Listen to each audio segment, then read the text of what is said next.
Hello everyone, আসসালামু আলাইকুম। কি অবস্থা সবার? আশা করি সবাই ভালো আছো, সুস্থ আছো।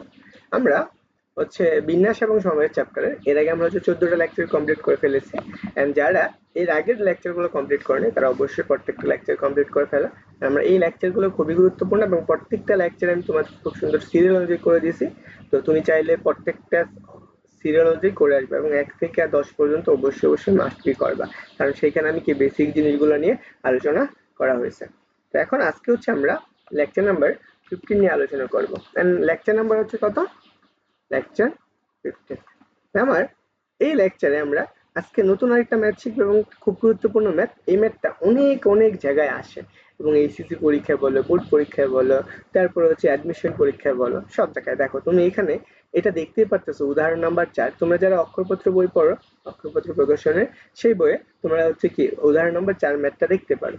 ওকে, এখন এই বইয়ের আমাকে কি বলছে, প্রত্যেক অঙ্ককে, প্রত্যেক সংখ্যা কেবল একবার ব্যবহার করে কি করতে হবে, একবার ব্যবহার করে কত অঙ্ক বিশিষ্ট, এই যে 6, 5, 2, 3, 0, এত 5 অঙ্ক বিশিষ্ট কতগুলো অর্থপূর্ণ বিজোড় সংখ্যা গঠন করা যায়। তার মানে কয়টা বিজোড় সংখ্যা? তার আমার এখানে দেখতে হবে মোট সংখ্যা অঙ্ক কয়টা আছে, মোট অঙ্ক, মোট অঙ্ক কয়টি? 5টি, তাই না? মোট অঙ্ক 5টি। এখন বিজোড় সংখ্যা কতগুলো? বিজোড় বিজোড় সংখ্যা হচ্ছে 2টি। এই দুইটা কি কি? একটা হচ্ছে আমার 3, আর এটা হচ্ছে কত? 5। তাহলে 3 আর এটা হচ্ছে 5। তাহলে মোট বর্ণ আছে 5টি আর বিজোড় বর্ণ আছে কয়টি? 3টি। তাহলে আমার অর্থপূর্ণ জোড় সংখ্যা, তাহলে আমি অর্থপূর্ণ কি করব? বিজোড় সংখ্যা, অর্থ 3কে। তাহলে আমি অর্থপূর্ণ বিজোড় সংখ্যা আমি কেমনে গঠন করতে পারি? মনে করো আমি এখানে 5টা অঙ্ক দিলাম। আমার বিজোড় সংখ্যা হইলে আমার লাস্ট অক্ষর, আমার বিজোড়টা হইতে গেলে কি আমার অবশ্যই কি শেষের অংশটুকু কি হওয়া লাগবে? বিজোড় সংখ্যা হওয়া লাগবে। তাহলে শেষের অঙ্ক বিজোড় কখন হবে? দেখো 3 দিলে তুমি বিজোড় হবে, অথবা তুমি যদি এখানে 5 ব্যবহার করো তাহলেও বিজোড় হবে। তাহলে এখন এই জায়গায় তুমি যদি একটাকে তাহলে একবার ব্যবহার করতে হবে বলছে। তাহলে আমি যদি 3কে এখানে স্থির রেখে দেই, তাহলে বাকি আর 4টা বর্ণ দ্বারাই তো আমার গঠন করবে। ধরো আমি 0 আছে, আচ্ছা 5, ধরো আমাদের 6, 2, এই যে বর্ণগুলো আছে এইগুলা দ্বারা একটা বিজোড় সংখ্যা গঠন করবে। যদিও এটা আমার অর্থপূর্ণ 5 অঙ্ক বিশিষ্ট না, এটা আমি একটু বুঝাচ্ছি। তাহলে জাস্ট দেখো, তাহলে আমার এই 4টা বিন্যাস করলেই তো আমি পেয়ে যাচ্ছি না এই 4টা সংখ্যা। তাহলে আমি কি এখানে আমি লিখতে পারি 3কে শেষে রেখে, এখানে এখানে 3কে শেষে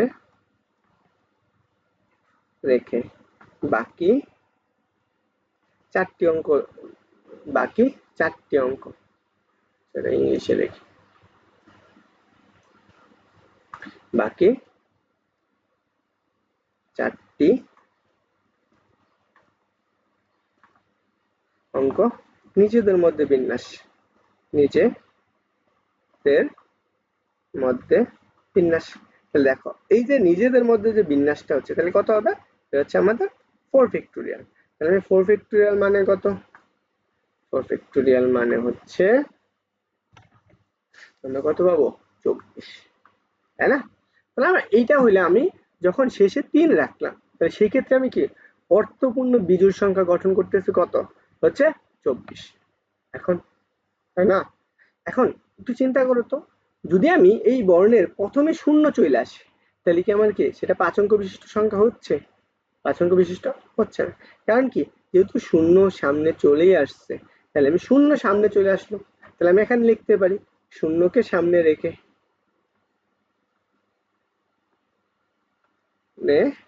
এবং 3কে শেষে শেষে রেখে অর্থপূর্ণ বিজোড় সংখ্যা গঠন করে না। অর্থপূর্ণ 5 অঙ্ক বিশিষ্ট, 5 কত অঙ্ক বিশিষ্ট কি সংখ্যা গঠন করে না,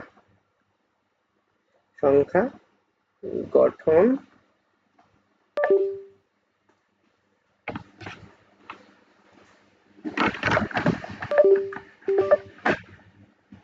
গঠন করে না। তাহলে সেটা কত করে? তাহলে একটু চিন্তা করো। তাহলে আমি যদি এই অংশটুকু প্রথমে চিন্তা করো, তাহলে আমি যদি প্রথম এবং হচ্ছে কি শেষে, তাহলে প্রথমে 0 শেষে এবং 3 রাখলাম, তাহলে এখন বাকি বর্ণ আছে কয়টা? বাকি আর 3টা। তাহলে এই 3টা নিজেদের মধ্যে কতভাবে সাজাইতে পারে সেটাই তো আমার কি এই অর্থপূর্ণ বীজের সংখ্যা গঠন করে না, তাই না? তাহলে আমি সেক্ষেত্রে কত 3টা বর্ণ না, সেই 3টা গঠন করে কত 3 ফ্যাক্টোরিয়াল। যেহেতু 3 ফ্যাক্টোরিয়াল, 3 ফ্যাক্টোরিয়ালকে বর্ণ করে 6। তাহলে আমার এখন একটু চিন্তা করো তো, আমি যখন 3কে সামনে রেখেছি বাকি যেগুলো আছে সবগুলা কি নিজেদের মধ্যে কত 5 অঙ্ক বিশিষ্ট বিন্যাস করছে কত 24টা। এখন যখন আমি শূন্য সামনে চলে আসবে, তো এর মধ্যে তো আমার কি এই শূন্যটাও ছিল বিন্যাসের মাঝখানে, তাই না? শূন্যটা যদি সামনে চলে আসে তাহলে সেক্ষেত্রে আমরা কি অর্থপূর্ণ 5 অঙ্ক বিশিষ্ট বীজের সংখ্যা গঠন করতে হবে। তাহলে অর্থপূর্ণ কি 5 অঙ্ক বিশিষ্ট বীজের সংখ্যা কতগুলো গঠন করে সেটা আমরা বের করব। অর্থ অর্থপূর্ণ 5 অঙ্ক বিশিষ্ট বিজোড় সংখ্যা বিজোড়। তাহলে সেটা কত 24 মাইনাস কত 6। তাহলে কত আসবে? সেটা আসবে 18। তাহলে আমি যেহেতু আমার এখানে বিজোড় সংখ্যা কয়টা আছে? 2টা। তাহলে আমি 2টার ক্ষেত্রে তো ওই সেম জিনিসটাই পাবো, কারণ যেহেতু একবার ব্যবহার করবে। তাহলে মোট বিজোড় সংখ্যা, মোট বিজোড় সংখ্যা, তাহলে একটার জন্য যদি হয় 3, তাহলে 2 ইন্টু 18, তাহলে কত আসবে 36। আশা করি আমরা এই জিনিসটা বুঝতে পারছি। আমরা 18 নম্বর লেকচারে তো টোটাল যতটুকু আমাদের প্রয়োজন, কারণ একটার জন্য যদি 18 হয় তাহলে আমি 2টার জন্য কত হবে হচ্ছে 36। আমি যদি 3টা হইতো তাহলে 3টা বিজোড় সংখ্যা হলে 3, 4টা হলে 4, তাহলে আমি 4 দ্বারা গুণ করে দিতাম। আশা করি এই জিনিসটা আমরা বুঝতে পারছি। এটা আমরা অ্যাডমিশনে আসে, তো তুমি চাইলে সহজে এই জিনিসটা মনে রাখতে পারবা। ওকে, 5 অঙ্কের জন্য কি সেম ভাবে অনুরূপ ভাবে 5 অঙ্কের জন্য, তাহলে 5 এর জন্য আমি কি পাবা এতটুকু পাবা। আশা করি এটা বুঝতে পারছো। তো তোমাদের জন্য এইগুলা ভাষায় প্র্যাকটিস করতে হবে। এটা তোমার অনুশীলনী কত? এটা হচ্ছে 5 এর এ, অনুশীলনী নাম্বার হচ্ছে 5 এর এ। এটা তুমি চাইলে বাসায় প্র্যাকটিস করতে পারো। আমি অবশ্যই পরবর্তী লেকচারে এটা কমপ্লিটলি ভিডিও দেব এবং প্রত্যেকটা টপিক খুব সুন্দর করে বুঝিয়ে দেব। এটা হচ্ছে তোমাদের বইয়ের হচ্ছে 5 এর টাইপ নাম্বার 2 2 এর 1 নাম্বার ম্যাথ।